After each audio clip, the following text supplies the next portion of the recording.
Market को और ऊपर ले जाएंगे या बेयर्स एक बार फिर से कंट्रोल अपने हाथ में लेंगे? बस इन्हीं कुछ खास और जरूरी सवालों के जवाब आज के इस विश्लेषण में तलाशे जाएंगे। ध्यान देने वाली बात यह है कि सबसे बड़ा सवाल अभी मार्केट में यही घूम रहा है कि क्या निफ्टी 24,200 के ऊपर एक फ्रेश ब्रेकआउट देने वाला है। यह लेवल सच में बहुत क्रूशियल है। तो चलिए इस विश्लेषण में आगे बढ़ते हुए निफ्टी और सेंसेक्स के इंपॉर्टेंट लेवल्स को डिकोड करते हैं और साथ ही बात करेंगे उन 5 स्टॉक्स की जो कल बिल्कुल रडार पर रहने वाले हैं। नमस्कार दोस्तों, मैं हूं अमित और आज के इस बेहतरीन विश्लेषण में सभी का स्वागत है। यहां लाइव मार्केट विद अमित पर बिना वक्त जाया किए सीधे डेटा पर चलते हैं और समझते हैं कि आज मार्केट का परफॉर्मेंस आखिर कैसा रहा। तो चलिए शुरुआत करते हैं आज के मार्केट रिकैप से। अगर नंबर्स पर गौर करें तो निफ्टी आज लगभग 24,080 के आसपास ओपन हुआ और फिर इसने 24,170 के करीब एक बहुत ही स्ट्रॉन्ग क्लोजिंग दी है। वहीं दूसरी तरफ अगर सेंसेक्स की बात की जाए तो एक्सपायरी का दिन होने के बावजूद इसमें काफी मजबूती दिखी। देखिए लगभग 77,129 पर ओपन होने के बाद एक बहुत शानदार रिकवरी आई और इंडेक्स सीधा 77,409 के आसपास क्लोज हुआ। सच बताएं तो ये नंबर्स बिल्कुल क्लियर कर देते हैं कि मार्केट में अभी भी एक जबरदस्त अंडरलाइंग स्ट्रेंथ मौजूद है। अब आते हैं सीधा मार्केट मूविंग सेक्टर न्यूज पर।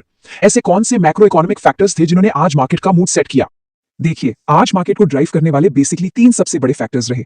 सबसे पहला और सबसे बड़ा हाईलाइट था टेक्सटाइल सेक्टर की जबरदस्त रैली। इसका मेन रीजन है इंडिया और यूके का फ्री ट्रेड एग्रीमेंट जो 15 जुलाई से लागू होने जा रहा है। इस एग्रीमेंट से टेक्सटाइल एक्सपोर्टर्स को डायरेक्ट टैरिफ बेनिफिट मिलने की पूरी उम्मीद है। बस यही वजह थी कि इस सेक्टर में आज इतनी स्ट्रॉन्ग बाइंग आई। दूसरा बड़ा फैक्टर था क्रूड ऑयल। क्रूड ऑयल की कीमतों में जो गिरावट आई है उसने मार्केट सेंटीमेंट को एक काफी अच्छा सपोर्ट दिया। और तीसरी सबसे इंपॉर्टेंट बात, यूएस फेड के हॉकिश कमेंट्स जिनकी वजह से आईटी सेक्टर में थोड़ा प्रेशर क्लियरली बनता हुआ दिखा। ये तीनों ही मैक्रो इकोनॉमिक फैक्टर्स आगे आने वाले दिनों में भी मार्केट की दिशा तय करने वाले हैं। चलिए अब बढ़ते हैं निफ्टी और सेंसेक्स के सबसे जरूरी हिस्से की तरफ, यानी इंपॉर्टेंट लेवल्स। निफ्टी के इन क्रूशियल बैटल ग्राउंड लेवल्स की बात की जाए तो सबसे पहला सपोर्ट 24,100 पर स्ट्रांगली खड़ा है। उसके ठीक नीचे 24,000 और फिर 23,900 का लेवल है। लेकिन जो सबसे मेन पॉइंट जहां नजर होनी चाहिए वो है रेजिस्टेंस। 24,200 का रेजिस्टेंस लिटरली एक मेक और ब्रेक लेवल है। अगर इसको क्रॉस किया तो उसके बाद सीधा 24,280 और 24,350 के लेवल्स आते हैं। सिंपल शब्दों में कहें तो अगर कल निफ्टी किसी तरह 24,200 के ऊपर सस्टेन कर जाता है तो 24,280 से लेकर 24,350 तक की एक बहुत ही बेहतरीन रैली क्लियर देखने को मिल सकती है। इस रेजिस्टेंस लेवल को बिल्कुल मार्क करके रखना चाहिए।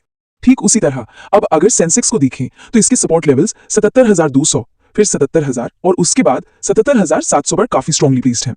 पर ऊपर की तरफ रेजिस्टेंस पर फोकस करना जरूरी है। 77,500 का लेवल यहां सबसे अहम है। उसके बाद 77,800 और फिर सीधे 78,000 के लेवल्स आते हैं। यहां का लॉजिक बिल्कुल क्रिस्टल क्लियर है दोस्तों। अगर मार्केट को 77,500 के ऊपर क्लोजिंग मिल जाती है तो सेंसेक्स बहुत ही कॉन्फिडेंटली 78,000 की तरफ बढ़ सकता है। अब आते हैं टेक्सटाइल स्टॉक्स टू वॉच पर। आइए देखते हैं India UK free trade agreement की न्यूज ने किन स्टॉक्स में मोमेंटम लाया है। तो ये है वो 5 स्टॉक्स जो इन खबरों के चलते कल बिल्कुल रडार पर होने चाहिए। पहला है वेल्सपन लिविंग, दूसरा गोकुलदास एक्सपोर्ट्स, तीसरा स्टॉक है केपीआर मिल, चौथा वर्धमान टेक्सटाइल्स और पांचवा है ट्राइडेंट। इन पांचों ही स्टॉक्स पर इस टेक्सटाइल रैली का डायरेक्ट असर कल के सेशन में भी क्लियरली देखने को मिल सकता है। इस मोमेंटम का फायदा उठाने के लिए इन पर क्लोजली नजर रखना बहुत जरूरी है। तो चलिए अब बढ़ते हैं कंक्लूजन एंड एक्शन आइटम्स की तरफ और इस पूरे विश्लेषण को जल्दी से समराइज करते हैं।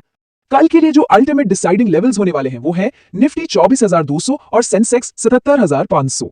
अगर इन दोनों लेवल्स के ऊपर एक पुख्ता ब्रेकआउट आता है तो मार्केट में एक बिल्कुल फ्रेश तेजी देखने को मिल सकते हैं। लेकिन यहां एक बहुत ही ध्यान देने वाली बात है, गिफ्ट निफ्टी और बाकी ग्लोबल मार्केट्स पर भी पूरी नजर बनाए रखनी है क्योंकि ओपनिंग का जो अर्ली सेंटिमेंट होता है वो वहीं से तय होगा।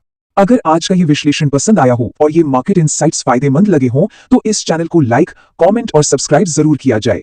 लाइव मार्केट विद अमित पर ऐसे ही डेटा ड्रिवन और टू द पॉइंट विश्लेषण हमेशा मिलते रहेंगे। कल बेयर्स कोई बड़ा सरप्राइज देने वाले हैं या फिर बुल्स निफ्टी को खींचकर एक नए ऑल टाइम हाई पर ले जाएंगे? कल के धमाकेदार मार्केट के लिए बिल्कुल तैयार रहिए।